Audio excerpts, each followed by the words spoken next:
Vamos voltar a retomar nosso papo de vampiro aqui. Quer dizer, há uma representação forte na literatura também, não é? É, né? Mas essa figura, como a gente conhece, é o Bram Stoker, que no final do século XIX, que, vamos dizer, forjou, moldou o mito nesse critério. Nesse formato, mas né? o que eu acho é assim, que em geral as pessoas pensam que é o Vlad, o Empalador, o tirano da Valáquia e tal e coisa lá, dos Cárpatos, que foi a origem.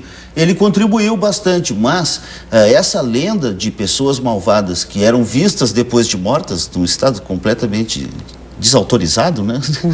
Começava a aparecer para os familiares e para quem eles apareciam morria. Isso é uma lenda bastante comum nos Cárpatos. E na Grécia, na Albânia, na Sérvia, na Moldávia, em todos esses lugares. E eu gosto do jeito que eles usavam, porque Rousseau fala: não existe nada melhor comprovado do que o fato dos vampiros. Há testemunhos de homens notáveis, há crônicas dos juízes, há os autos, e ninguém acredita neles. Isso é que eu achei interessante. Ele citou que era um fato bem conhecido para provar que justamente de tão conhecido era perturbador demais, então, portanto, ninguém acreditava nele. Voltaire, no dicionário filosófico, também cita os vampiros. E no século XVII, essa epidemia de vampirismo causou essa preocupação de que fosse tipo uma peste, uma doença epidêmica. E eles largavam um cavalo branco não castrado no cemitério onde era suspeito haver um vampiro. Aí o cavalo andava para lá e para cá e batia com o casco onde era o vampiro. Aí eles abriam, estava lá o indivíduo, o cidadão com os olhos abertos, sorridente, com o caixão cheio de sangue. Na frente de todo mundo, o notário, o burgomestre, os aldeões reunidos com os olhos desse tamanho. Século XIX. Não, século XVIII. Isso aí foi 1730, 1735, que foi o auge. E aí, eu gosto da estratégia popular, né? Eles, às vezes, viravam o vampiro de bruço. Tipo assim, não, quando ele quiser sair, se afunda mais. Outros, também criativos, botavam uma foice com a lâmina assim, tipo assim, se ele levantar, ele se degola. E outros mais práticos já cortavam a cabeça, cravavam uma estaca e acabava. Queria saber com a Lisiane, qual é que tu acha a melhor representação no cinema do vampiro? É difícil, porque são épocas tão diferentes, mas assim, eu acho que o filme do Coppola eu acho também.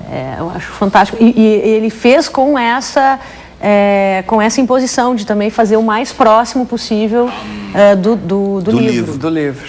Porque os outros sempre romanceavam um pouco, né? Tiravam um pouco dessa crueldade, né? Então eram personagens mais romantizados, e charmosos. Nós está de smoking ali, parece que vai trazer um martini pra gente. E a condição dele fazer esse filme foi justamente ficar mais próximo do livro.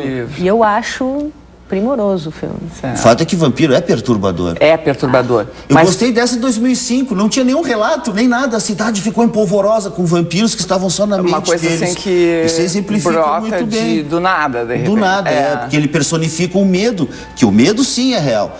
O homem moderno, sujeito a todo tipo de pressões, projeta os medos nas criaturas da noite, como antes o homem das cavernas também projetava, né?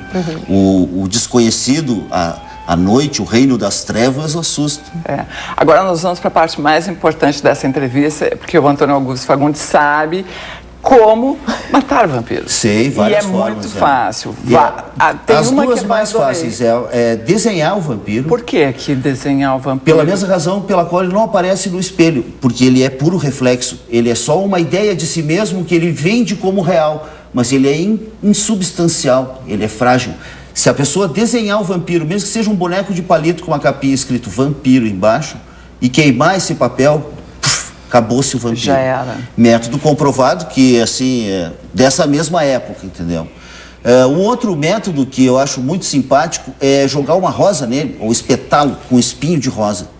Ele sofre, nesse caso, de um tipo de hemofilia fatal. Ele não consegue parar de sangrar se ele for ferido com espinho de rosa. Por quê? Pela mesma razão que a bala de prata mata o lobisomem. A prata é a lua, é o metal da lua. O lobisomem é filho da lua. O vampiro não tem amor.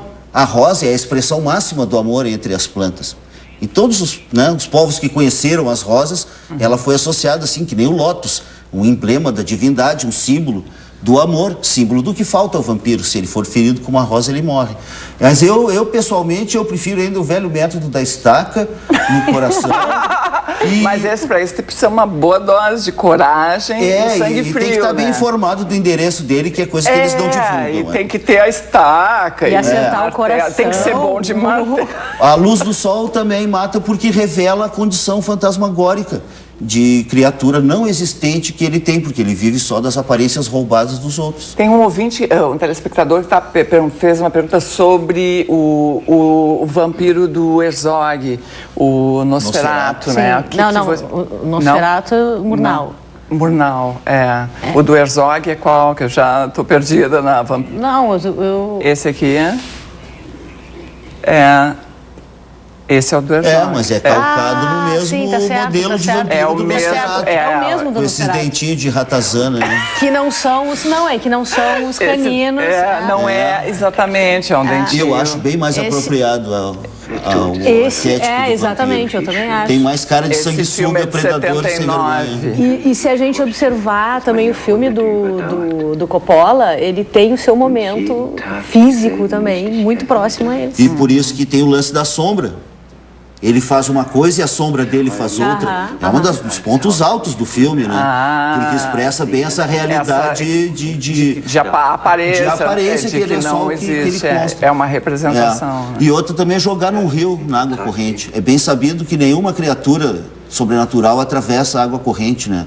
Se a gente estiver sendo perseguido por um lobisomem, um coropeiro, um boitatau, etc., é só correr por um rio que acabou-se. Atravessou ali o Arroio Ipiranga. Um acidente geográfico. Atravessa o Guaíba. Atravessa o Guaíba nada para fugir do vampiro. Não, eles não atravessam a água corrente, porque a água também é símbolo da vida. Vamos combinar, porque atravessar o Guaíba... Não dá, ninguém aguenta. Né? Bueno, eu queria agradecer a presença de vocês aqui. Foi super bacana o papo. E a gente tá aí, né? Mistério sempre há de pintar por aí e o medo tá no ar, como disse o Antônio Augusto, né?